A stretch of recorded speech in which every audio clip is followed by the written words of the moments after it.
The very mention of Russell Crowe's name conjures up images of the actor. When you think of him, you probably see him in his legendary role as Gladiator's Maximus, towering over the screen in his armor. Another possibility is that you picture him in his iconic role as John Nash in A Beautiful Mind, an emotionally charged performance that stunned viewers and garnered him accolades all over the world. Russell has amassed a strong and varied acting career over the course of several decades, rising to the status of one of the most revered stars in Hollywood.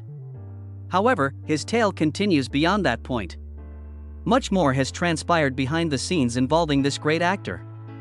His astonishing $120 million net worth is the result of decades of perseverance, commitment, and astute decision-making. But have you ever pondered the means by which he amassed that vast empire? Learn all about Russell Crowe's life and work in this video, from the parts that brought him fame to the business decisions that made him a multimillionaire. The fascinating financial biography of Russell is almost as interesting as his on-screen personalities. He has earned $20 million salaries for his biggest hits and has bought and sold properties worth more than most people dream of. Learn more about his breathtaking penthouse in Sydney, his expansive rural acreage, and the classic cars that showcase his humble yet refined taste. Let's go on a journey with him and see what made him famous. He's here now. Even as a young child, he began to dabble in acting. His television debut came when he was 8 years old, in a small cameo on the Spy Force series. It was a small part, but it gave me my first taste of acting. Russell had ambitions beyond school plays by the time he was a teenager. At 16 years old, he decided to pursue acting professionally and quit school. Quite a risk, yet it would alter his course of life in an irrevocable way. The 1980s were a time of foundation building. After landing parts in Australian television series like Neighbours, Russell began performing in stage performances like Rocky Horror Picture Show. Even if he didn't become famous from these engagements, he did get expertise and a foundation in the industry. Romper Stomper, a film released in the early 90s, was his breakout role. Russell was noticed by Hollywood after receiving significant praise for the dark Australian drama. There was no going back after Hollywood noticed him.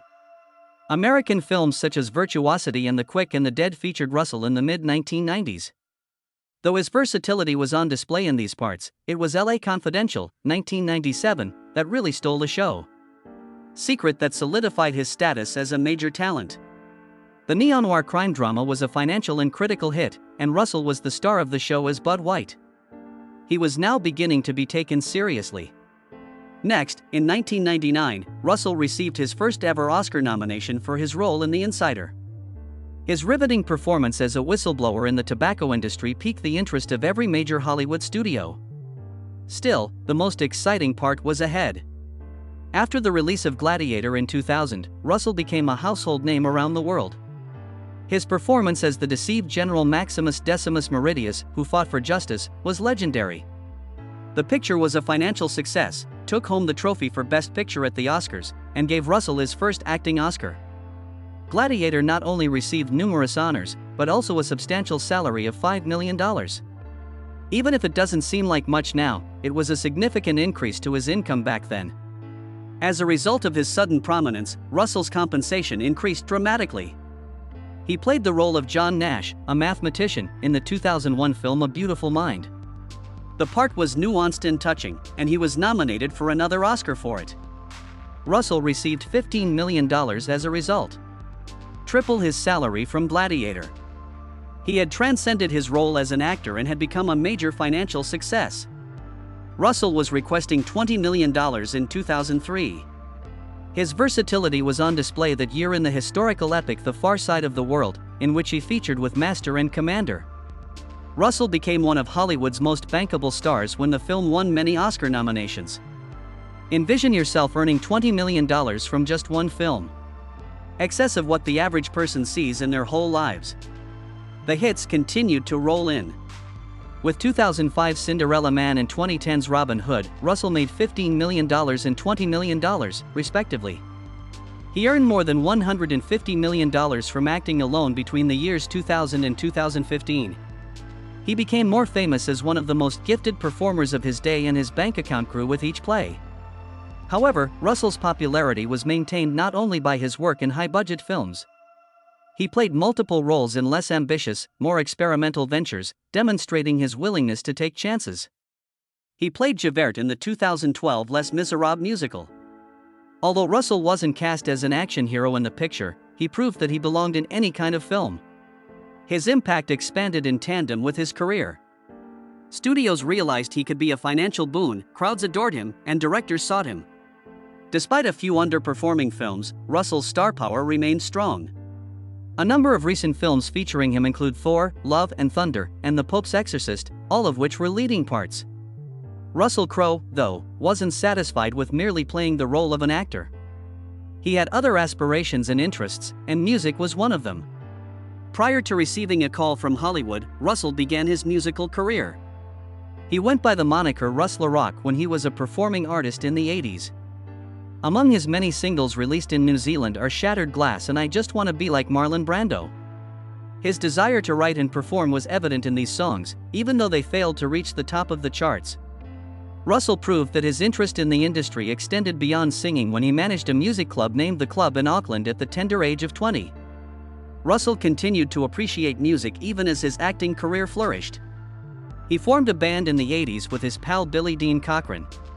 The group identified as the Roman Antics, after which they renamed themselves 30-Odd Foot of Grunts in 1992. As Russell rose to stardom in Hollywood, the band continued to play an important role in his life. In addition to a live DVD, 30-Odd Foot of Grunts put out 3 full-length albums and an extended play. Audiences were captivated as they performed, with many eager to catch a glimpse of the movie star. Even after 30-Odd Foot of Grunts broke up in 2005, Russell continued to release music. He formed a new band named Russell Crowe and the Ordinary Fear of God in collaboration with Canadian musician Alan Doyle. Russell remained active in the music industry thanks to this ensemble, which went on to tour the US to sold-out crowds. Russell appeared to have boundless energy for someone who was balancing music gigs and big movies. Indoor Garden Party was Russell and Doyle's second band that they formed in 2017. The lineup of this ensemble was unlike any other. Among them are Russell, Samantha Barks, Scott Grimes, and Carl Falk, a Swedish musician. Fans loved seeing Russell embrace his love for music, and the band's performances were well received due to its unique sound and star-studded lineup.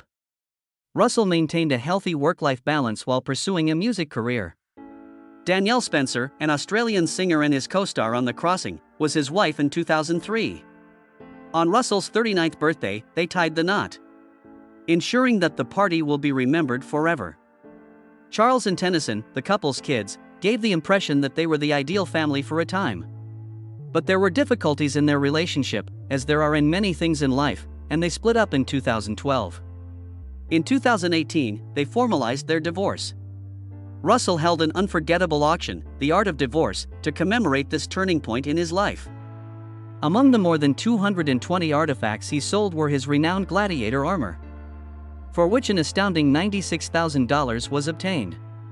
The auction brought in $3.7 million and provided fans a look at the valuable possessions he had amassed over the years, which included movie props and personal items. Russell, though, was more than just a famous actor and singer. He was also quite kind-hearted. His generosity shone through in the surprising ways he supported different causes throughout his life. He gave to a Jewish elementary school in Canada while filming Cinderella Man upon the destruction of its library due to an anti-Semitic incident. In his native Australia, he raised $400,000 to aid the Rural Fire Service of New South Wales in their fight against the disastrous 2019 bushfires and donated $200,000 to a local primary school to go toward the construction of a swimming pool. Regardless of what happened, Russell's impact grew. A star was bestowed to him in 2010 by the Hollywood Walk of Fame, and he was bestowed innumerable prizes, such as an Oscar, Golden Globe, and Screen Actors Guild Award. From film festivals to commemorative stamps, Australia Post published a Legends of the Screen stamp bearing his image. His talents were acknowledged globally. Russell Crowe's life, though, extended far beyond the realms of music and acting. The fact that he had a remarkable knack for real estate was another admirable quality of his. Russell's enthusiasm for real estate extended beyond the purchase of individual houses.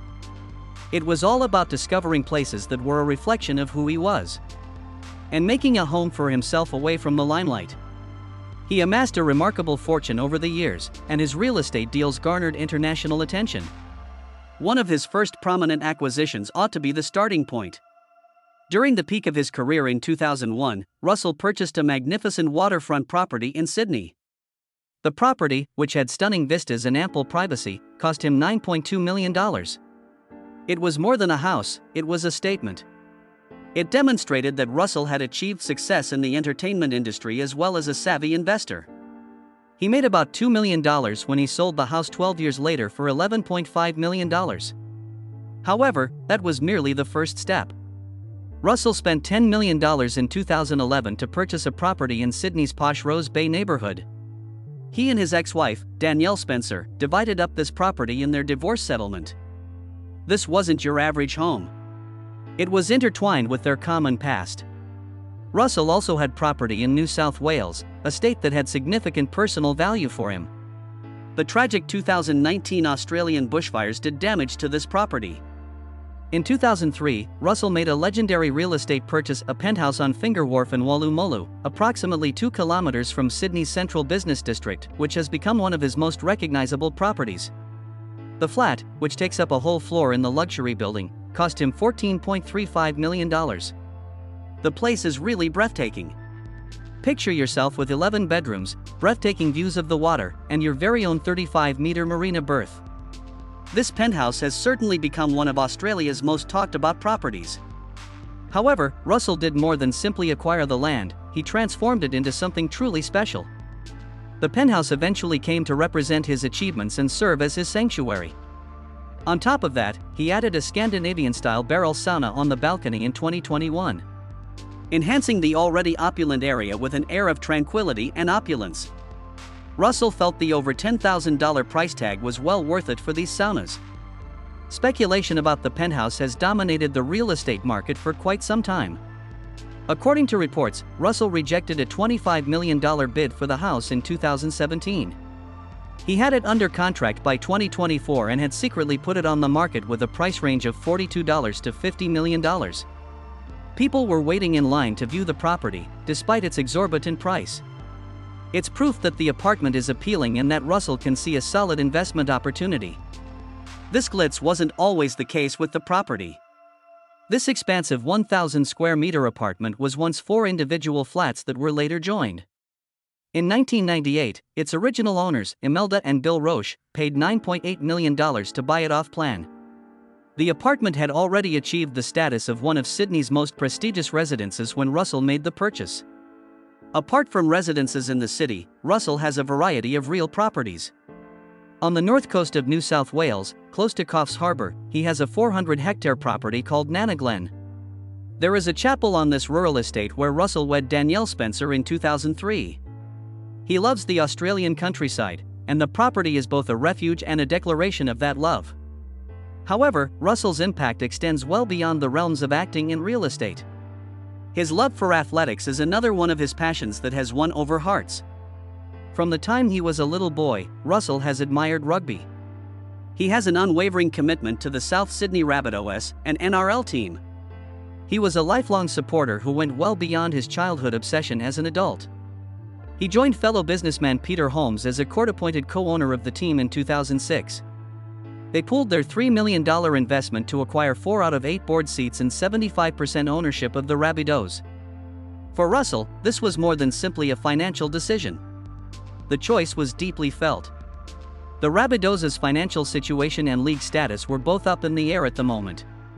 Russell enlisted the help of his Hollywood contacts and celebrity to boost the team's morale. During the Rabbitohs' expulsion from the NRL in the 90s, Russell spent $42,000 at auction for a brass bell that had been used in Australia's first rugby league match in 1908. The funds will be used to support the team's legal fight for league reinstatement. He never wavered in his commitment to ensuring the survival of the Rabbitohs. Russell accomplished a feat that no other Australian club has ever attempted prior to 2005. He managed to get a sponsorship contract so that the Rabbitohs shirts would promote his film Cinderella Man. It was a brilliant strategy for combining his professional life with his love of rugby. Later on, in 2007, the Rabbitohs and the Leeds Rhinos played a match in Jacksonville, Florida on Australia Day, and he was involved in organizing the match. Russell saw this as much more than just advertising. His goal was to reach more people through the sport he enjoyed. Beyond mere sponsorships and financial dealings, Russell was actively involved with the Rabbitohs. The team's star players were enticed to join after he personally contacted them. His most renowned move was getting Sam Burgess, an English footballer, to join the Rabbitohs. As if that weren't enough, Russell sealed the deal in his own special manner by inviting Burgess and his mother to join him on the Robin Hood set in Britain. Greg Inglis, a superstar player who had originally intended to sign with the Brisbane Broncos, was also a player he helped secure. The charisma and doggedness of Russell had a pivotal role in introducing these abilities to the Rabbitohs. After 43 years of trying, his hard work paid off in 2014 when the Rabbitohs won the NRL Grand Final. Both the squad and Russell experienced a sense of personal triumph at that historic moment. Joining the players and supporters who had supported the team through good times and bad, he was present to see it all. Russell participates in a variety of sports. As a cricket enthusiast, he comes from a long line of cricket fans. The cricket national team of New Zealand was captained by two of his cousins, Martin and Jeff Crowe. Russell is a big cricket fan and recently captained Australia in a friendly match against England as part of the Hollywood Ashes series. In 2009, he joined the commentary box for the Ashes series, where he shared his thoughts with cricket fans all around the globe, thanks to his passion of the sport. Russell enjoys a wide variety of sports, not just cricket and rugby. Even sitting on the sidelines at some games, he is a huge American football fan. He showed his support for the sport in 2007 by attending a Monday Night Football game between the Jacksonville Jaguars and the Indianapolis Colts. He got acquaintances with Coach Lloyd Carr and had ties to the University of Michigan Wolverines football team. In a one-of-a-kind interaction between rugby and American football cultures, Russell once asked Carr to address the Rabbitohs. Then there's football, or soccer. Take Us Home, Leeds United is an Amazon Prime documentary that Russell narrated, and he is a huge Leeds United fan, as is well known outside of the US. However, Russell Crowe has an equally interesting side. He loves automobiles. Russell doesn't have an ostentatious passion for cars. Rather, it is a reflection of who he is. Simple, timeless, and slightly rough around the edges. He may not have the biggest collection, but he has a lot of meaningful automobiles in his collection. His workshop is centered around a 1993 Ford F100 XLT, a classic truck that has been a part of his life for more than 20 years thanks to its powerful V8 engine and durable build. It's more than a car, it's a friend. Russell frequently features it on his social media, so it must be a favorite of his. For extended trips or hauling gear, it is dependable, long-lasting, and ideal. Additionally, his collection is complemented by his exquisite 2001 Mercedes S500. This stylish vehicle exudes an air of refined elegance and exudes speed, power, and opulence. It was originally valued at $140,000. Unfortunately, because to the unexpected changes of events, Russell had to give up this stunning possession after his divorce. The 2013 Holden Caprice is another remarkable piece in his collection. This hidden treasure is an ideal vehicle for high-end vacationers due to its roomy interior and high level of comfort. A 6.0L V8 engine and independent suspension make it both powerful and versatile. Russell Crowe has created a life full of excitement, purpose, and passion via his acting, singing, playing sports, and even his enthusiasm for automobiles. The experiences and relationships he has built are more valuable to him than any amount of money he has gained. His stories will be treasured by his family and the world at large, leaving behind an enduring legacy that will motivate and astound generations to come.